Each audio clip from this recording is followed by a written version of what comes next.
kan kepemilikan Stadion Matuanging ini jadi polemik di Iya. Pemprov Sulsel. Bagaimana sih, Pong? Tanggapan Anda sendiri seperti apa? Jadi apa namanya? Kenapa polemiknya muncul? Karena pemerintah provinsi ngotot berdasarkan sertifikat yang dimiliki. Di satu sisi kita juga menganggap bahwa sertifikat itu sertifikat memang seperti yang waktu di Popsa dikatakan oleh kita punya kuasa hukum itu ya memang resmi, tetapi juga prosesnya tidak berjalan dengan baik, tidak berjalan sesuai aturannya. Nah, proses terbitnya. Pertama, ya tentu bahwa yang menguasai lahan selama ini siapa? Kok penguasa lahan yang menguasai lahan itu adalah YOS sekian lama, tiba-tiba muncul sertifikat atas nama pemerintah provinsi. Kemudian penunjukan batas-batas stadion itu sendiri yang disertifikatkan itu bukan orang yang mengerti, orang dari yayasan yang menguasai lahan itu. Harusnya penunjukan lahan itu dilakukan oleh atau diberikan oleh orang yang menguasai lahan. Itu persoalan. Nah, sementara YOS sudah eksis sejak tahun 82 dan 87 baru terbit sertifikatnya. Nah, ada hal lain lagi yang lebih parah adalah tahun 86 YOS sudah mengajukan permohonan untuk meminta sertifikat. Nah, mendahului itu dan ternyata tiba-tiba muncul. Nah, itulah yang menjadi polemik karena sikap dari pemerintah yang ngotot untuk mau mengambil alih dengan dasar sertifikat itu saja. Nah, hal lain lagi kenapa sampai kemudian kita YOS ini mengajukan gugatan, jadi kita giring ke ranah masuk kepada secara hukum kita minta penyelesaiannya karena sikap pemerintah yang tidak kompromistis. Tiba-tiba saja langsung dengan kekuasaan mau mengambil alih, sampai bahasanya kan adalah menguasai paksa, mengeluarkan paksa.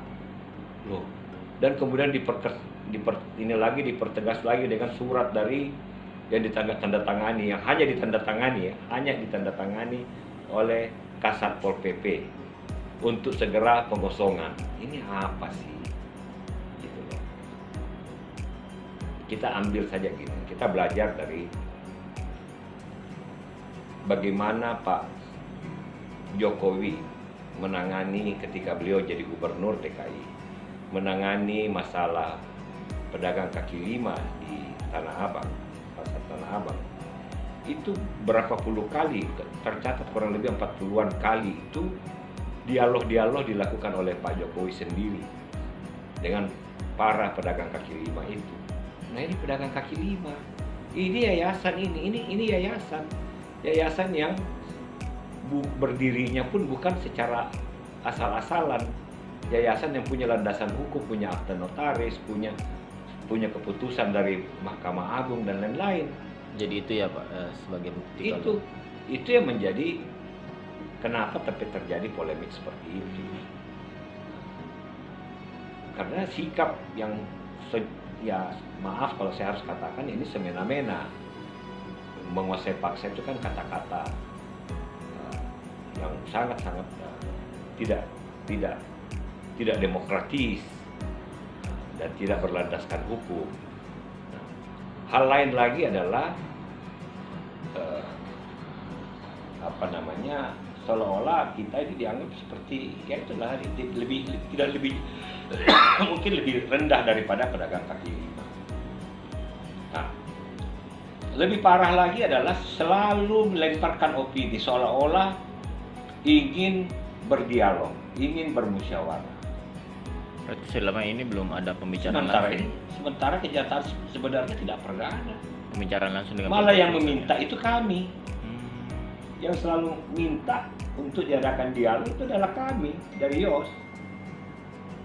Nah, malah pada saat ketika pemesanan papan bicara itu, saya minta supaya kita tunda dulu, jangan dipasang, sambil kita berdialog. Dan oleh wakil dari Kejaksaan Tinggi yang ditunjuk sebagai pengacara negara oleh pemerintah provinsi yang dipasangkan untuk menangani masalah ini, malah menyampaikan di situ bahwa Bapak Kajati siap memfasilitasi. Nah, tapi oleh pihak Pemprov tidak mau tahu, harus pasang hari itu juga. Sampai sekarang belum ada ya Bung, komunikasi dengan Pemprov? Tidak ada. Tiba-tiba muncul hanya undangan saja untuk paparan tentang rencana pembangunan. Loh, ini bagaimana sih? Belum selesai persoalan awalnya, sudah mau bicara pembangunan. Selesaikan dulu masalahnya baru kita bicara pembangunan, ya kan?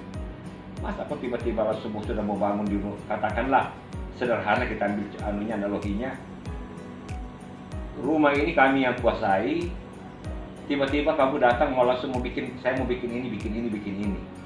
Nah, harus keluar. Loh, ini bagaimana? Ini yang bahasa lain lagi adalah kita akan tempuh cara-cara yang manusiawi. Kita akan lakukan dengan manusiawi. Yang tidak manusiawi siapa? Bahasa paksa itu kata-kata mengeluarkan paksa, menguasai paksa. Nah, itu manusiawi kah? Pertanyaannya kan itu. Apakah itu manusiawi? Nah, jadi ini semua yang membuat akhirnya kami berkesimpulan, ya kalau demikian apa boleh buat. Dengan segala hormat kami, ya kami harus tempuh jalur hukum untuk melindungi hak-hak kami juga. Ada hak-hak orang-orang kami Yos dan juga sekian puluh orang yang bekerja selama 30 berapa tahun ya, tahun 57 sampai sekarang sudah tahun 82 sampai sekarang Yos itu 82 dibentuk, berarti 37 tahun 37 tahun Yos itu mereka sudah mengabdi di Yos. Ini kok tiba-tiba mau diambil begitu saja tanpa memperhatikan faktor-faktor yang lain. Banyak faktor yang harus dibicarakan kan.